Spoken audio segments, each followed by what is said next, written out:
And let's head straight up north, where 6 members of a group believed to be affiliated with the New Patriotic Party's Kandahar Boys have been arrested in connection with the attack on the CEO of the Tamale Teaching Hospital. They accused Dr. Kobila of mismanaging hospital funds and indulging in some corrupt activities. Their action, of course, led to the withdrawal of OPD services at the Tamale Teaching Hospital.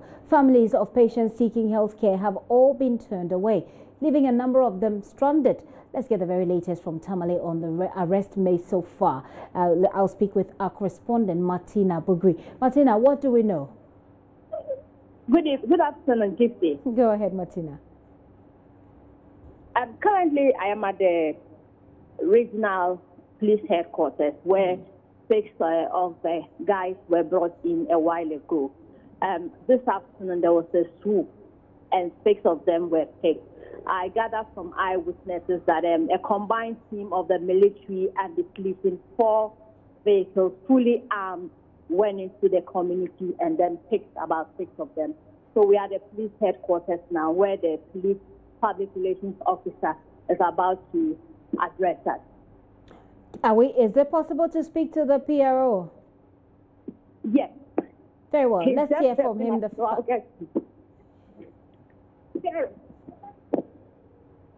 Martina Bugri, they're trying to put us through to the PRO for the Northern Region Police, Yusuf Tanko, DSP Yusuf Tanko there. DSP, do we have you? He's currently with a different station giving an interview. Okay. Martina, we'll keep tabs with you so we can get to hear from him what exactly the facts of the matter and of the arrest are. But these gentlemen who have been arrested, have you seen them? No, I haven't seen them. Okay. I've seen them from afar, not close. From afar. Are you able to tell whether or not they are the ones who spoke to you the day the attack happened? The lead person who spoke to me definitely isn't among the people they arrested. But I am unable to tell the others. But the one who spoke to me is definitely not among them. The one who spoke to you is definitely not a part of those who have been arrested. Martina, I'm going to stand you by a little bit whilst we wait for DSP Yusuf Tanko to give us a fact of this arrest and what's going to happen going forward. But let's hear from the health minister. He has been speaking about this worrying situation. But how do you feel about the fact that they are turning away patients because they are still not satisfied with what has been done or yet to be done? I don't think any health minister will be happy at this incident. It is very unfortunate that this should happen. I've told you, I've talked to the regional minister. He's working on the matter. I'm yet to get a feedback on the initial meeting that he had with them. I'm going to get to the president of the medical association. I was trying to get to him this morning. I couldn't get to him. But I believe now that this is coming out to me, I'll get to them and see how best we can resolve the matter. And you said you spoke to Interior Minister as well, to get the people arrested or to look for them? Earlier on, I have advised that they should look at the situation properly and see if we can seriously cause the arrest of those people who actually started this whole matter. And again, the Interior Minister was talking to his officers. I am not part of security, but they will be able to study the terrain and look at what action would they take will solve the problem. I'm here to get back to him as well. What would you tell the many other health workers who may be afraid of this, thinking it could happen to them? What would you tell them? I believe we have security agencies in the system, and they're supposed to protect all of us. I don't think that security in Tamale and across the nation will allow individual, indisciplined young men and women to take over facilities that will take care of our health. This is a very unfortunate situation, and I don't understand why doctors, in the light of police and security people ready to protect you, want to withdraw your services. There might be something more to it that we need to investigate further. I can say from now is that I will have to make a passionate appeal to the doctors and other health workers in the hospital, to consider going back to work. Health Minister Kwekwaji Main is speaking to my colleague Seth Kwame Boateng. Let's head back to the Northern Region because we have the PRO for the Northern Region Police Command, Yusuf Tanko, DSP Yusuf Tanko. Seth, thank you so much this afternoon. What are the facts of this arrest, sir? Hello, Mr. Tanko, can you hear me? Yeah, I can hear you now. Can you tell us who these people you've arrested are? Yeah, we have arrested 4 people at Abuabu, a base that is known to be the base of a group that calls itself Kandahar. I'm not able to give you their details as of now. They are being screened, and after the screening, we will give you more details. We have to be sure that they are part of the suspects that we are looking for. As part of the screening, we have called the hospital authority to come and assist us with the screening. Meanwhile, one gentleman whose name has been given as Baba Hassan, who granted interview to the press after the act at the hospital, his house has been identified. We went there this afternoon, but we didn't get him. We left word that we should report and assist police investigations, and any development will be communicated to the media. Thank you. So earlier we heard that there were 6 people, but it's actually 4, correct? We have not communicated, but we communicated 4 persons. 4 persons. Yes. Well, you say that you can't identify them now. We understand that, but on what basis were they picked up? Yeah, watching the video closely and the pieces of information we've gotten, it's directed at the Kandahar guys. So what we needed to do was to go to their base and round them up and see if we'll be able to identify or find the persons who carried out that act. So that is what we are doing now. But fortunately for us, as I told you, we've been able to identify the house of that Baba Alassane, and we've been there, except that we didn't meet him. Why did it take the police so long to act? It's a matter of investigations. You don't just get up one day, or you don't get up at a moment without doing preliminary work and start acting. So the most important thing is we have gotten much information, and we are acting on that information. These gentlemen that you picked up yesterday, when this attack happened, there was a press release from the Kandahar group itself, and they actually dissociated themselves from them.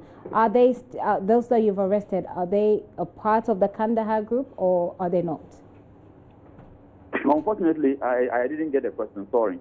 Yeah, I'm asking whether the people you've arrested today are actually for sure, that you know for sure that they are part of the Kandahar group, because there was a press statement from the Kandahar group earlier that sort of distanced itself from the attack that these young people, you know. I remember I told you that we picked the guys from the Kandahar piece, and we are going to screen them. And as part of the screening, we have invited the hospital authorities to assist us. So we cannot say anything for sure now until we are done with the screening. Okay. You are also going to set up, we understood yesterday that you were going to set up a police post at the hospital. How far with that? It is the regional commander who suggested to the hospital the need to have a police post at the place. Police post has to be built by the hospital, and we will contribute the personnel. And it is not a day or two thing. We need to have a structure ready. We need to build, the hospital needs to build a whole new structure, or convert an existing structure into a police post. And if that is to be done, initially it was not planned to be a police post, so some re-engineering has to be done before that can happen. So that would take some time. Do you know how long? That one, you have to get in touch with the hospital authorities. They will be able to tell when they can get a facility ready to serve as a police post. Speaking of the hospital authorities, you said that you've invited some of them to help with the investigations. How will their safety be assured? This is not the first time, indeed, this incident has happened at this particular hospital. To what extent are they? We are in touch with them, and they know that their safety is not something that they are worried about, because we have to assure them of safety. Okay.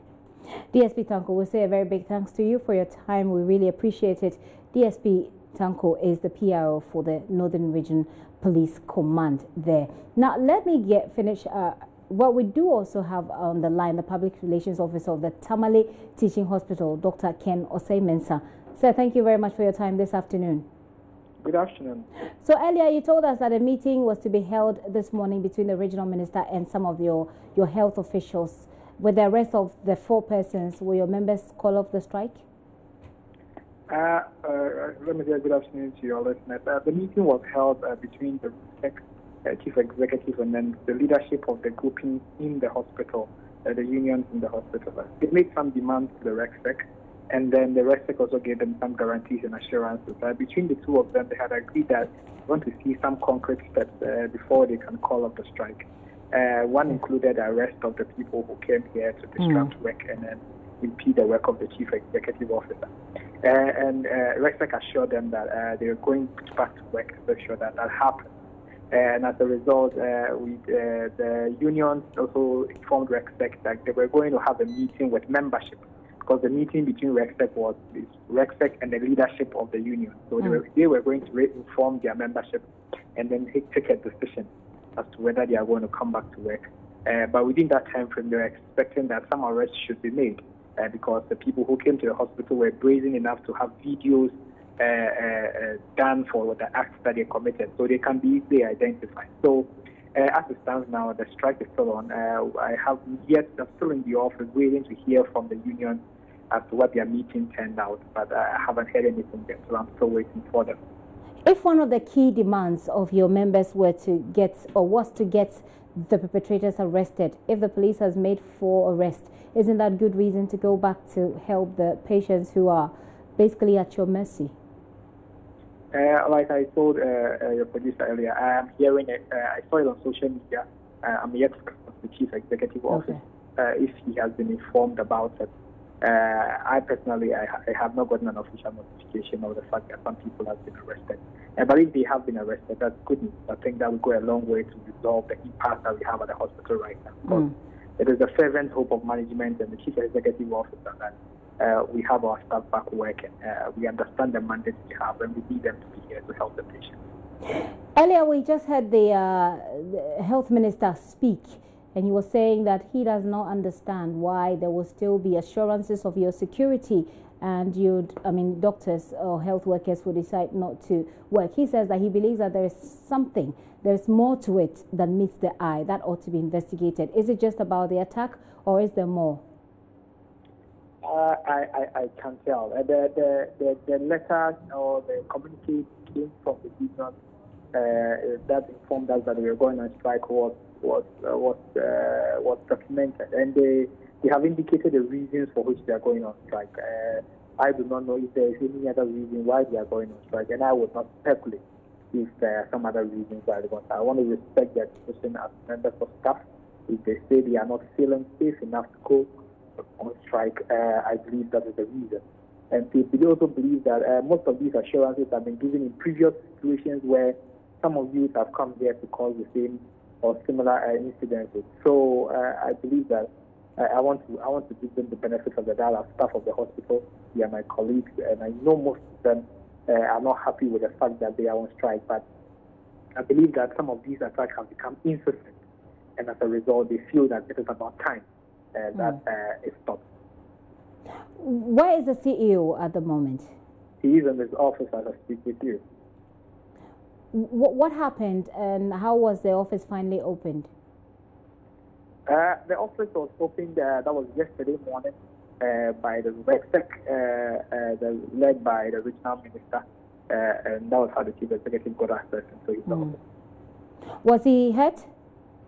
No, he was fine. Nothing happened to him. So as we speak, are the patients who are still stranded at the hospital?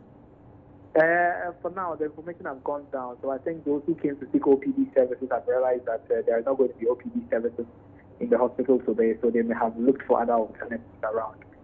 Those who are still inpatient, those who are still on the wards are being taken care of. Emergency cases at the laboratory and the blood bank services are ongoing. General lab services are not. As it stands now, the place is calm, but we are hoping that the full complement of our staff and the services would resume once we make some headway with the meetings that they are expecting to go on between the union heads and then their membership. Dr. Mensah, this is my very final question, and I want to find out if you feel that if you hadn't demanded the arrest of these people, whether or not the police would have acted.